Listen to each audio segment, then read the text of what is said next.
नमस्कार दोस्तों, मैं लाया हूँ आज एक कहानी विक्रम और बेताल की। बहुत अच्छी कहानी है, पूरी सुनिए, बहुत मज़ा आएगा। नमस्कार दोस्तों, विक्रम बेताल कहानी नंबर 1 में आपका स्वागत है। काशी में प्रताप मुकुट नाम का एक राजा राज्य करता था। उसके व्रज मुकुट नाम का एक बेटा था। एक दिन राजकुमार दीवान के लड़के को साथ लेकर शिकार खेलने जंगल गया। घूमते घूमते उन्हें तालाब मिला। उसके पानी में कमल खिले थे और हंस किलोल कर रहे थे। किनारे पर घने पेड़ थे जिन पर पक्षी चहचहा रहे थे।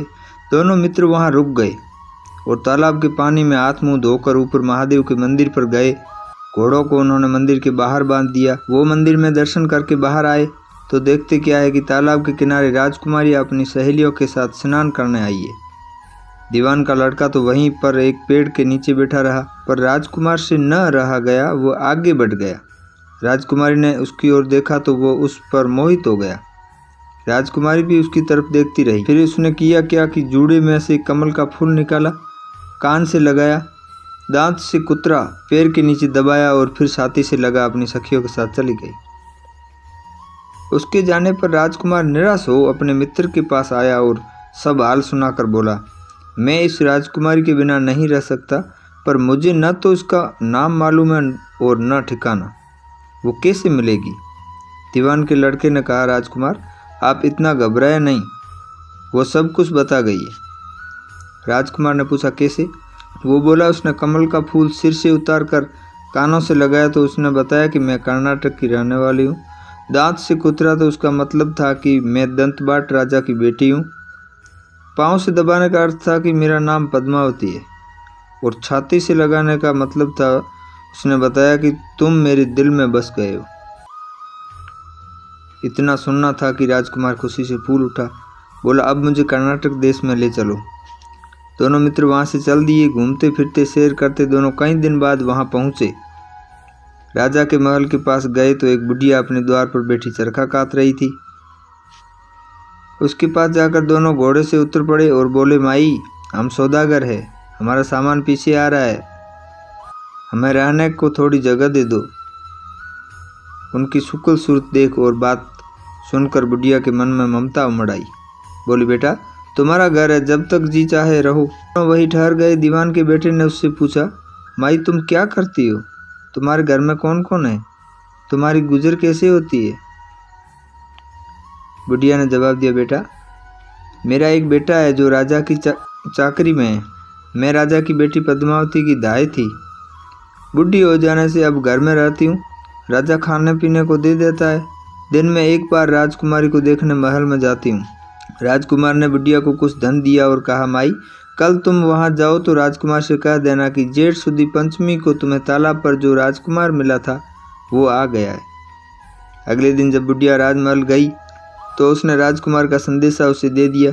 सुनते ही राजकुमारी ने गुस्सा होकर हाथों में चंदन लगाकर उसके गाल पर तमाचा मारा और कहा, मेरे घर से निकल जा। बुढ़िया ने घर आकर सब हाल राजकुमार को कह सुनाया। राजकुमार हक्का बक्का रह गया। तब उसके मित्र ने कहा, राजकुमार आप घबराइए नहीं, उसकी बातों को समझे। उसने देशों उंगलियों सफ़ेद चंदन में मारी है। इससे उसका मतलब ये है कि अभी 10 रोज चांदनी के है, उनके बीतने पर मैं अंधेरी रात में मिलूंगी। 10 दिन के बाद बुढ़िया ने फिर राजकुमारी को खबर दी तो इस बार उसने केसर से रंग में 3 उंगलियां डुबोकर उसके मुंह पर मारी। भाग यहाँ से। बुढ़िया ने आकर सारी बात सुना दी। राजकुमार शोक से व्याकुल हो गया। दीवान के लड़के ने समझाया, इसमें हैरान होने की क्या बात है? उसने कहा है कि मुझे मासिक धर्म हो रहा है, 3 दिन और ठहरो। 3 दिन बीतने पर बुढ़िया फिर वहां पहुंची। इस बार राजकुमार ने उसे फटकार कर कुछ पश्चिम की खिड़की से बाहर निकाल दिया। उसने आकर राजकुमार को बता दिया। सुनकर दीवान का लड़का बोला, मित्र उसने आज रात को तुम्हें उस खिड़की की राह बुलाया है। मारे खुशी की राजकुमार उछल पड़ा। समय आने पर उसने बुढ़िया की पोशाक पहनी, इत्र लगाया, हथियार बांधे। 2 पहर रात बीतने पर वो महल में जा पहुंचा और खिड़की में से होकर अंदर पहुंच गया। राजकुमारी वहां तैयार खड़ी थी। वह उसे भीतर ले गई। अंदर के हाल देखकर राजकुमार की आंखें खुली रह गई। एक से एक बढ़कर चीजें थी। रात भर राजकुमार राजकुमारी के साथ रहा। जैसे ही दिन निकलने को आया कि राजकुमारी ने राजकुमार को छुपा दिया और रात होने पर फिर बाहर निकाला। इस तरह कई दिन बीत गए। अचानक एक दिन राजकुमार को अपने मित्र की याद आई। उसे चिंता हुई कि पता नहीं उसका क्या हुआ होगा। उदास देखकर राजकुमारी ने कारण पूछा तो उसने बता दिया। बोला, वो मेरा बड़ा प्यारा दोस्त है, बड़ा चतुर है, उसकी होशियारी से ही तुम मुझे मिल पाई हो।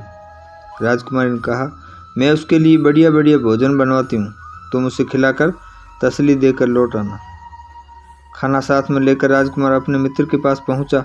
वे महीने भर से मिले नहीं थे। राजकुमार ने मिलने पर सारा हाल सुनाकर कहा कि राजकुमारी को मैंने तुम्हारी चतुराई की सारे बातें बता दिए, तभी तो उसने ये भोजन बनाकर भेजा है। उसने कहा, ये तुमने अच्छा नहीं किया है। राजकुमारी समझ गई है कि जब तक मैं हूँ वह तुम्हें अपने बस में नहीं रख सकती, इसलिए उसने इस खाने में जहर मिलाकर भेजा है। ये कहकर दीवान के लड़के ने थाली में से एक लड्डू उठाकर कुत्ते के आगे डाल दिया। खाते ही कुत्ता मर गया। राजकुमार को बड़ा बुरा लगा। उसने कहा, ऐसी स्त्री से भगवान बचाए, मैं अब इसके पास नहीं जाऊंगा। दीवान का बेटा बोला, नहीं, अब ऐसा उपाय करना चाहिए जिससे हम उसे घर ले चलें। आज रात को तुम वहां जाओ, जब राजकुमारी सो जाए तो उसकी बाईं जांघ पर त्रिशूल का निशान बनाकर उसके गहने लेकर चले आना। राजकुमार ने ऐसा ही किया। उसके आने पर दीवान का बेटा उसे साथ ले योगी का भेष बना मरघट में जा बैठा और राजकुमार से कहा कि तुम ये गहने लेकर बाजार में बेच आओ। कोई पकड़े तो कह देना कि मेरे गुरु के पास चलो और उसे यहाँ ले आना। राजकुमार गहने लेकर शहर गया और महल के पास एक सुनार को उन्हें दिखाया। देखते ही सुनार ने उन्हें पहचान लिया और कोतवाल के पास ले गया। कोतवाल ने पूछा तो उसने कह दिया कि मेरे गुरु ने मुझे दिए हैं। गुरु को भी पकड़वा लिया गया। सब राजा के सामने पहुंचे। राजा ने पूछा, योगी महाराज, ये गहने आपको कहाँ से मिले? योगी बने दीवान के बेटे ने कहा, महाराज, मैं मसान में काली चौदस को डाकिनी मंत्र सिद्ध कर रहा था कि डाकिनी आई। मैंने उसके गहने उतार लिए और उसकी बाईं जांघ में त्रिशूल का निशान बना लिया। इतना सुनकर राजा महल में गया और उसने रानी से कहा कि पद्मावती की बाईं जांघ पर देखो कि त्रिशूल का निशान तो नहीं है। रानी ने देखा तो था। राजा को बहुत बड़ा दुख हुआ। बाहर आकर वह योगी को एक और ले जाकर बोला, महाराज, धर्मशास्त्र में खोटी स्त्रियों के लिए क्या दंड है? योगी ने जवाब दिया, राजन, ब्राह्मण, गुरु, स्त्री, लड़का और अपने आश्रय में रहने वाले से कोई खोटा काम हो जाए तो उसे देश निकाल दे देना चाहिए। यह सुनकर राजा ने पद्मावती को डोली में बिठाकर जंगल में छुड़वा दिया। राजकुमार और दीवान का बेटा तो ताक में बैठे ही थे। राजकुमारी को अकेली पाकर साथ ले अपने नगर में लौट आए और आनंद से रहने लगे। इतनी बात सुनाकर बेताल बोला, राजन, ये बताओ कि पाप किसको लगा? राजा ने कहा, पाप तो राजा को लगा। दीवान के बेटे ने अपने स्वामी का काम किया, कोतवाल ने राजा को कहना माना और राजकुमार ने अपना मनोरथ सिद्ध किया। राजा ने पाप किया जो बिना विचारे उसे देश निकाल दे दिया। राजा का इतना कहना ही था कि बेताल फिर उसी पेड़ पर जा लटका। राजा वापस गया और बेताल को लेकर चल दिया। बेताल बोला, राजन, सुनो, एक कहानी और सुनाता हूँ। दोस्तों, ये कहानी आपको कैसी लगी हमें कमेंट सेक्शन में ज़रूर बताएं। वीडियो को लाइक कर दीजिए और इसी तरह की कहानियाँ लगातार देखने के लिए चैनल को सब्सक्राइब कर लीजिए और साथ में घंटी को दबाकर ऑल पर सेट कर लीजिए ताकि आने वाले वीडियो का नोटिफिकेशन आपके पास तुरंत पहुँचे। मैं मिलता हूँ आपसे अगली कड़ी में, तब तक के लिए धन्यवाद।